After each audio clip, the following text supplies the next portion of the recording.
Et on fait le point sur les enjeux de l'accord signé entre Israël et le Hamas sous l'égide du Qatar avec Valérie Ferrand, notre correspondante à Al-Quds. Alors, concernant le premier volet de cet accord sur un échange de prisonniers, il est clair que pour les Israéliens, le retour de 50 des personnes détenues dans la bande de Gaza constitue un soulagement, mais les pressions risquent pendant cette pause de se faire plus intenses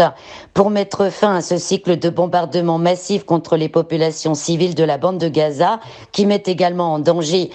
ces mêmes prisonniers israéliens, dont 50 ont déjà été tués. Donc l'avenir politique de Benyamin Netanyahou s'annonce difficile, d'autant plus que cet échange constitue pour les Palestiniens une victoire humanitaire et politique importante. Le dossier des prisonniers a toujours été une question prioritaire dans leur lutte contre l'occupation et la colonisation israélienne, et cet échange est bien sûr également une victoire politique pour le Hamas, qui a obligé le gouvernement de Benyamin Netanyahou à des négociations dont celui-ci ne voulait absolument pas entendre parler, pensant libérer les Israéliens détenus dans la bande de Gaza par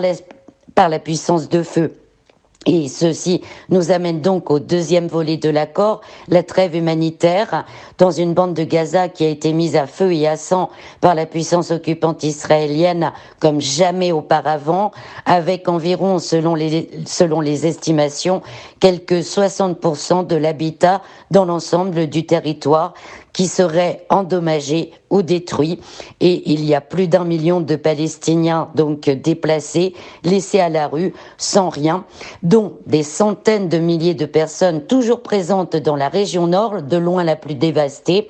et cette même région nord qu'Israël veut vider de tous ses habitants. L'enjeu est donc de faire entrer d'abord l'aide humanitaire, de la transporter partout, y compris dans cette région nord, alors que la question clé de la livraison de carburant en quantité importante n'est pas vraiment résolue. C'est pourquoi les organisations humanitaires demandent l'ouverture des autres points de passage entre Israël et la bande de Gaza, en plus de celui de Rafah, donc à la frontière avec l'Égypte, et elles demandent surtout que cette trêve se transforme en cessez-le-feu durable. Et en fait, les négociations